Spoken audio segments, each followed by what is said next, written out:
Hello, and welcome to Hedgehog Storytime, where I read my weird original fiction. This story is a part of the Edie Valley Project. Link to the playlist in the description below. Yes, you have to read them all. No, that isn't a request.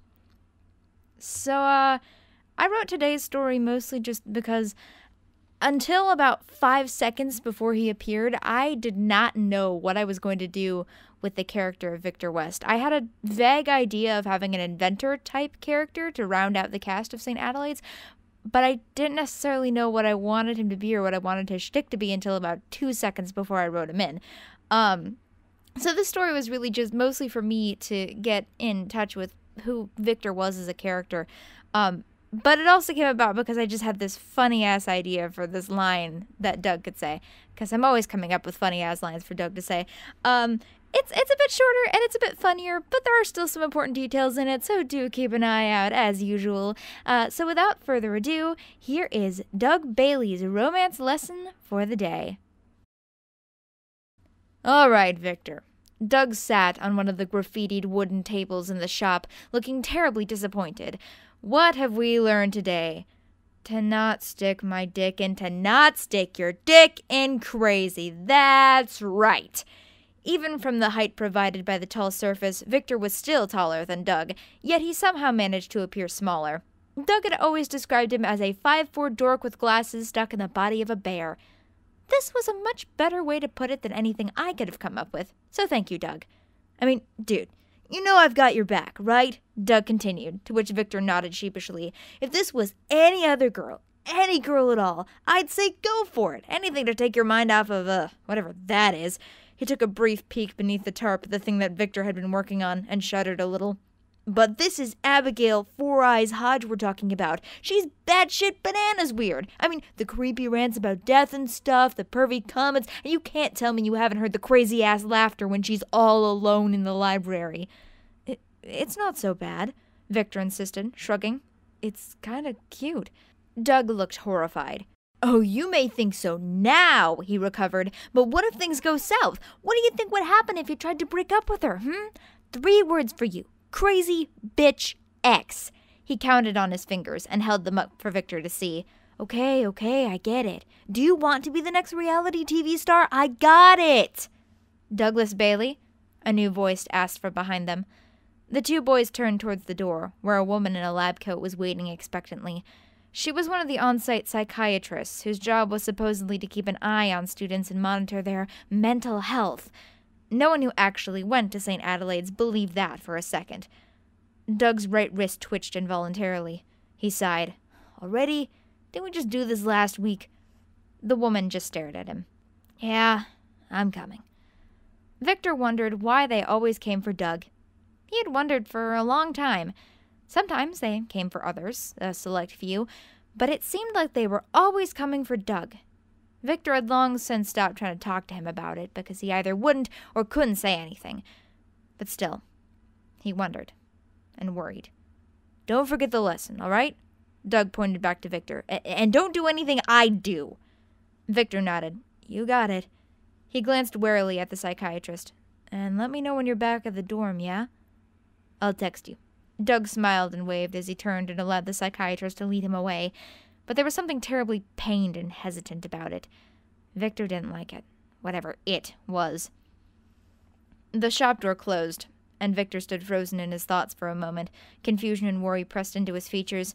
Doug wasn't the most subtle person. If he had something to say, you were definitely going to hear about it. So the fact that he had never let a single word out about what happened during his sessions with the psychiatrist was highly concerning. Victor wished there was something he could do to help him, but there was nothing he could do if he didn't know what he was helping him with. And besides, Doug wasn't the only one who had shit to deal with. Victor stole a glance towards one of the security cameras hidden in the shop. He had the suspicion that he wasn't supposed to know about them, but when you worked with machines as much as he did, they were kind of hard not to spot. This probably wouldn't have concerned him, except that he was almost positive that they had been placed to watch Victor specifically. They hadn't been there until a few weeks after Victor had first come to St. Adelaide's, and even when there were plenty of other people in the room, they always followed him. Hence the tarp. Contrary to what Doug told most people, it wasn't for dramatic effect. He was sure that they, the psychiatrists or whoever was watching him, knew what he was working on. There was no way that they didn't. But it made him feel better anyway. Let's just say that Victor's project might not have been exactly legal. He lifted the tarp an inch, catching a glimpse of the tangle of machinery and other things that made up the slightly eldritch monstrosity beneath. Another failure. He'd have to dispose of it somehow. The organic parts, at least. That would be a project for tonight, when chances of running into anyone on his way to the garbage incinerator would be slim. That would be awkward. Victor didn't know exactly how he had come up with the idea. Maybe it was after someone had jokingly called him Frankenstein for the umpteenth time. But if he was honest, it was probably in large part because he was bored. He had won nearly every robotics contest he'd ever entered. His dorm room was filled with enough machines that if he somehow got them all working, they could probably take over the school. Victor needed something new, something interesting, something to challenge him. And challenge him it did. This thing was positively kicking his butt. The problem wasn't the robotics or the code, it was the organic portions. He'd actually had to go read several books on biology in order to get an idea of how to conceivably build such a thing. In addition, some of his methods had to be a little unconventional by design. He'd read as much on Aleister Crowley as he had on respiratory systems. That was how he had met Abby. He had never really been in the library. No one had, if they could avoid it. But he needed more information than a simple internet search could provide. So he had gone. And so he had in turn become acquainted with Abigail Four Eyes Hodge. Most people found her strange or unarming, but Victor thought she was brilliant and positively shone with burning questions. He'd come in for biology and had come out with an armful of books on the occult that he didn't particularly want and a broad smile on his face. The books ended up coming in handy. Of course they did. Abby had known what he needed even before he did. "Don't do it," said Doug's voice in his head. "Don't stick your dick in crazy." Victor's cheeks flushed red. He knew he shouldn't. He knew that it would probably end badly. But his dick kinda wanted the crazy. He glanced up at the clock. It was now 5:30, almost time for dinner. He'd been dicking around in the lab for about 20 minutes since Doug had left. You know what? Maybe he would go down to the library. Maybe he would go down to the library, sweep Abby off her feet, and insist she accompany him to the cafeteria. Yeah, he should do that right now. Victor almost walked to the door right then. Oh God, he couldn't do it. No way. He wasn't one of those guys who could just go talk to girls. He'd just embarrass himself. And she probably didn't even like him in that way anyway. Jesus, it was just a walk down the hall like 30 feet. Stop overthinking it. Just do it. He was gonna do it, right? Well, he eventually found himself rather abruptly in front of the library door, trying to work up the courage to open it. All right, this was ridiculous. It was just a door. A door with a pretty girl on the other side of it, but a door nonetheless. Victor took a deep breath and finally managed to open it. Beyond the door, the library was dusty and dark.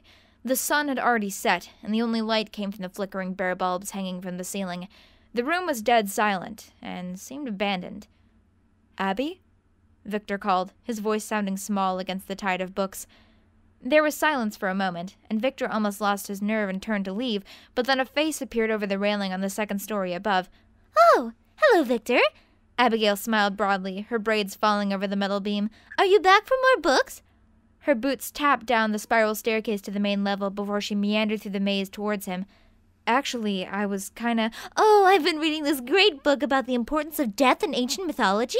The words seemed to bubble out of her mouth of their own accord, and she practically jumped up and down in excitement. "It's actually very fascinating. Did you know that—" Victor didn't mind in the slightest that she had cut him off. In fact, it was rather a relief. As his eyes began to glaze over, a blissful smile passed over his face. He could listen to her talk all day. She seemed so excited, so full of passion and a drive for answers. There just wasn't anyone quite like her. "Oh, but you were saying something, weren't you?" She abruptly brought the subject back to him. "I'm terribly sorry. I just get so carried away sometimes." And there went Victor's heart. Down, down, down to his knees. "I, was just, it's 5:30, he said dumbly. "Ah, stupid, that's not how words work. Why would you do that?"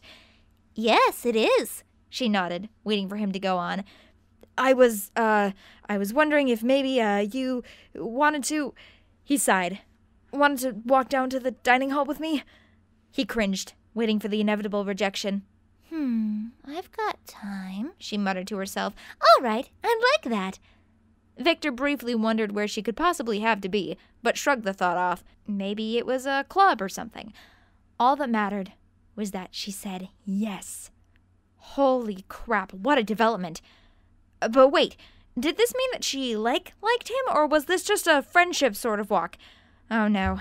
He thought the uncertainty would be all over after this, but now it was just that much worse. Ugh! Okay, calm down. Baby steps. Yeah, that's right. After you. He held the door open and she smiled. As they walked the 30 feet down the hall, Abigail tittered on about her books, and Victor felt very proud of himself.